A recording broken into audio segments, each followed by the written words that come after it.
Perkenalkan, nama saya Noveli Sanimba, kelas 17E, NIM 202201134545. Di sini saya akan menjelaskan tentang sejarah suku Toraja. Sejarah suku Toraja saat Belanda menampakkan kakinya di Sulawesi pada abad ke-17, mereka awalnya tidak tertarik ke dataran tinggi Sulawesi Selatan. Alasannya akses yang sulit dicapai dan hanya memiliki sedikit lahan produktif. Akan tetapi karena resah akan pesatnya persebaran Islam di daerah tersebut, akhirnya Belanda melihat suku Toraja sebagai target potensial. Tanah Toraja juga merupakan hasil dari proses akulturasi antara penduduk lokal pribumi yang mendiami daratan Sulawesi Selatan dengan pendatang yang notabene adalah imigran dari Teluk Tungkin. Masyarakat tersebut berawal dari berbalutnya imigran Indochina dengan jumlah yang cukup banyak di sekitar hulu sungai yang diperkirakan lokasinya di daerah Endrekang. Kemudian para imigran ini membangun pemukimannya di daerah tersebut. Ketika bangsa Bugis sekian lama berkembang di daratan Sulawesi, barulah mereka mengetahui bahwa ada suatu penduduk yang bermukim di sekitar pegunungan yang memiliki raja dari kata Marayan besar. Artinya penyebutan tersebut menjadi Toraja, dan kata tanah berarti negeri, sehingga tempat pemukiman suku Toraja telah dibekali dengan aturan keagamaan yang dibenut Aluk merupakan aturan keagamaan menjadi sumber dari budaya dan pandangan hidup leluhur. Suku Toraja mengandung nilai-nilai religius yang mengarahkan pola-pola tingkah, laku hidup dan ritual suku bangsa jadi dalam 5 tahap, yakni Tipa Mulanna, Aluk di Tampadaulangi, yakni permulaan penciptaan Aluk di atas langit. Mademme di Kapandangan, yaitu Aluk diturunkan ke bumi oleh Puang Burulangi. Di Rura, kedua tahapan ini lebih merupakan mitos. Dalam penelitian, pada hakikatnya Aluk merupakan budaya aturan hidup yang dibawa kaum imigran dari dataran Indochina pada sekitar 3000 tahun sampai 500 tahun sebelum Masehi. Beberapa tokoh penting dalam penyebaran Aluk antara lain Tomanurun Tamboralangi adalah pembawa Aluk Sabda Saratu. Terdapat Aluk Sanda Pitunna disebarluaskan oleh 3 tokoh, yaitu Pongka Padang bersama Burake Tantuliu menuju bagian barat Tanah Toraja, yakni ke Bongkarendeng sebagai Salemputi Simbuang sampai Pitu Ulunna Salukarua Babanna Minanga dengan membawa peranata sosial yang disebut dalam bahasa Toraja To Uniru. Suka Papanto Ungkandel Pandian Saratu, yakni peranata sosial yang tidak mengenal satrata. Kemudian Pasotik bersama Burake Tambolang menuju ke daerah-daerah sebelah timur Tanah Toraja, yaitu daerah Pitung Penanian, Rantebua, Tandu, Ranteballa, Tabi, Tabang Maindo, sampai ke Luwu Selatan dan Utara dengan peranata sosial yang disebut dalam bahasa Toraja To Uniru. Suku di Bongga To Ungkandei Kandean Pindan, yaitu peranata sosial yang menyusul tata kehidupan masyarakat dalam 3 strata sosial. Tandilino bersama Burake Tangganan ke daerah bagian tengah Tanah Toraja dengan membawa peranata sosial Toiniru. Suke di Bunga Ungkandel sang rumah tongkonan di Toraja. Suku Toraja memiliki sedikit gagasan secara jelas mengenai diri mereka sebagai sebuah kelompok etnis sebelum abad ke-20.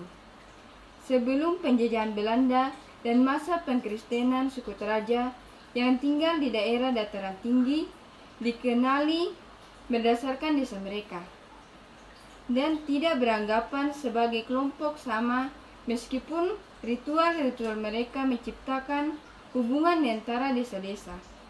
Ada banyak keragaman dalam dialek, hierarki sosial, dan berbagai praktik ritual di kawasan tinggi Sulawesi. Toraja dari bahasa pesisir to yang berarti dan riaja. Dataran tinggi pertama kali digunakan sebagai sebutan penduduk dataran rendah untuk penduduk dataran tinggi. Akibatnya, pada awal Toraja lebih banyak memiliki hubungan perdagangan dengan orang luar seperti suku Bugis, suku Makassar, dan suku Mandar yang penghuni sebagian besar dataran rendah di Sulawesi daripada dengan sesama suku di dataran tinggi. Kehadiran misionaris Belanda di dataran tinggi Toraja memunculkan kesadaran etnis Toraja di wilayah Sadan Toraja. Dan identitas bersama ini tumbuh dengan bangkitnya pariwisata di tanah Toraja. Sejak itu Sulawesi Selatan memiliki 4 kelompok etnis utama suku Bugis, meliputi pembuat kapal dan pelaut, suku Makassar pedagang dan pelaut, suku Mandar pedagang dan pembuat kapal dan pelaut, dan suku Toraja petani di dataran tinggi.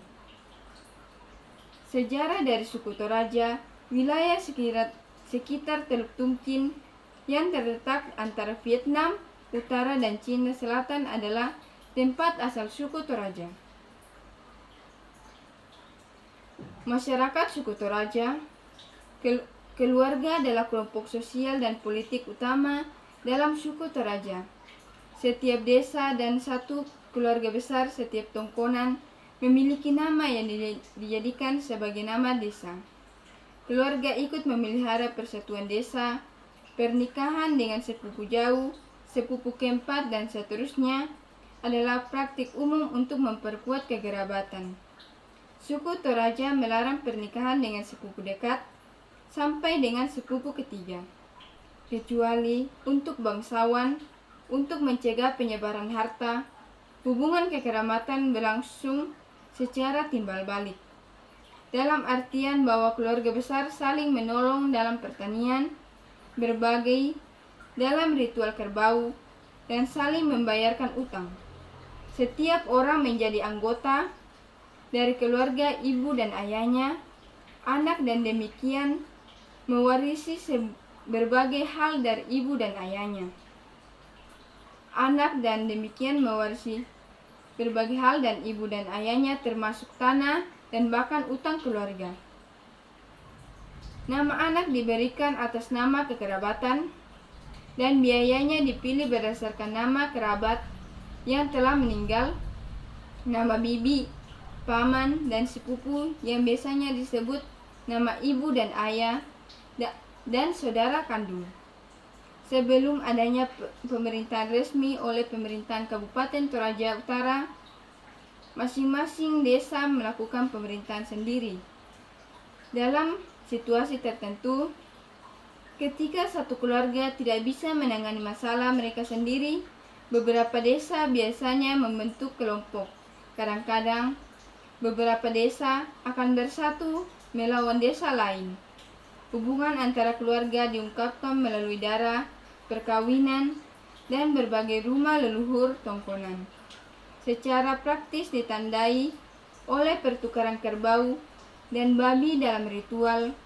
Pertukaran tersebut tidak hanya membangun hubungan politik dan budaya antar keluarga, tetapi juga menempatkan masing-masing orang dalam hierarki sosial, siapa yang menuangkan tuak, siapa yang membungkus mayat, dan menyiapkan persembahan, tempat setiap orang boleh atau tidak boleh duduk, piring apa yang harus digunakan atau dihindari, dan bahkan potong daging yang diperbolehkan untuk masing-masing orang. Dalam masyarakat Toraja, awal hubungan keluarga bertalain dengan kelas sosial. Ada tiga tingkat kelas sosial: bangsawan, orang biasa, dan budak. Perbudakan pada tahun 1909 oleh pemerintah Hindia Belanda. Kelas sosial diturunkan melalui ibu tidak diperbolehkan untuk menikahi perempuan dari kelas yang lebih rendah, tetapi diizinkan untuk menikahi perempuan dari kelas yang lebih tinggi. Ini bertujuan untuk meningkatkan status pada keturunan berikutnya. Sikap merendahkan dari bangsawan terhadap rakyat jelata masih dipertahankan hingga saat ini karena alasan mempertabat keluarga. Kaum bangsawan yang dipercaya sebagai keturunan dari keluarga tinggal di tongkonan, sementara rakyat jelata tinggal di rumah yang lebih sederhana, pondok bambu yang disebut benua. Budak tinggal di gubuk kecil yang dibangun dengan tongkonan milik tuan mereka. Rakyat jelata boleh menikahi siapa saja, tetapi para bangsawan biasanya melakukan pernikahan dalam keluarga untuk menjaga kemurnian status mereka. Rakyat biasanya dan budak dilarang mengadakan perayaan kematian, meskipun didasarkan pada kekerabatan dan status keturunan. Ada juga beberapa gerak sosial yang dapat mempengaruhi status seseorang, seperti pernikahan atau perubahan jumlah kekayaan. Kekayaan dihitung berdasarkan jumlah kerbau yang dimiliki. Budak dalam masyarakat Toraja merupakan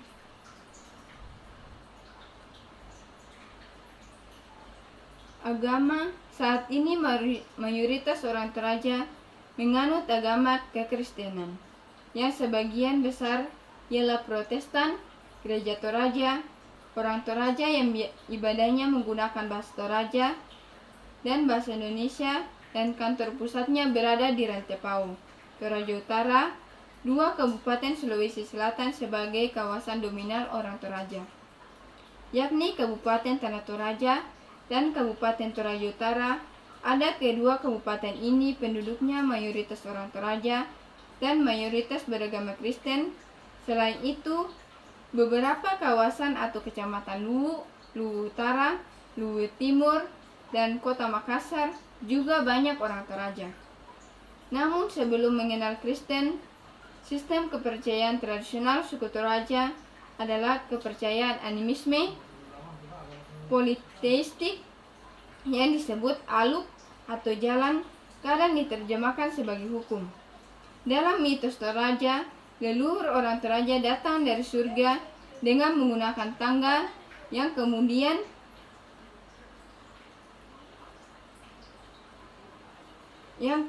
digunakan oleh suku Toraja sebagai cara berhubungan dengan Puang Matua, dewa pencipta. Alam semesta menurut aluk dibagi menjadi 2 dunia atas, surga, dunia manusia, bumi, dan dunia bawah. Pada awalnya, surga dan bumi menikah dan menghasilkan kegelapan, pemisah, dan kemudian muncul cahaya. Hewan tinggal di dunia bawah yang dilambang dengan tempat berbentuk persegi panjang yang dibatasi oleh 4 pilar. Bumi adalah tempat bagi umat manusia, dan surga terletak di antara dan ditutupi oleh atap berbentuk pelana. Dewa-dewa Toraja lainnya adalah Puang Banggai, Dirante, dewa bumi, Indo Ongon-ongon, dewa gempa bumi, Pongo Lalondong, dewa kematian, Indo Belo Tumbang, dewa pengobatan, dan lainnya. Kekuasaan di bumi dari kata-kata dan tindakannya harus dipegang baik dalam kehidupan pertanian maupun dalam upacara pemakaman. Disebut Tomina, seorang pendeta aluk. Aluk bukan hanya sistem kepercayaan, tetapi juga merupakan gabungan dari hukum, agama, dan kebiasaan. Aluk mengatur kehidupan masyarakat, praktik dan pertanian. dan ritual keagamaan. Tata cara aluk bisa berbeda antara suku desa dengan desa lainnya. Tongkonan adalah rumah tradisional Toraja yang berdiri di atas tumpukan kayu dan dihiasi oleh ukiran berwarna merah, hitam, dan kuning. Kata tongkonan berasal dari Toraja tongkon, itu duduk. Tongkonan merupakan pusat kehidupan sosial suku Toraja. Ritual yang berhubungan dengan tongkonan sangatlah penting dalam kehidupan spiritual suku Toraja. Oleh karena itu, semua anggota keluarga diharuskan ikut serta karena tongkonan melambangkan hubungan mereka dengan leluhur mereka. Menurut cerita rakyat Toraja, tongkonan pertama dibangun di surga dengan 4 tiang. Ketika leluhur suku Toraja turun ke bumi dengan meniru rumah tersebut dan menggelar upacara yang besar. Pembangunan tongkonan adalah pekerjaan yang melelahkan dan biasanya dilakukan dengan bantuan keluarga besar. Ada 3 jenis tongkonan. Tongkonan layuk adalah tongkonan kekuasaan tertinggi yang digunakan sebagai pusat pemerintahan. Tongkonan Pekamberean yang adalah milik anggota keluarga yang memiliki wewenang tertentu dalam adat dan tradisi lokal, sedangkan anggota keluarga biasanya tinggal di tongkonan batu.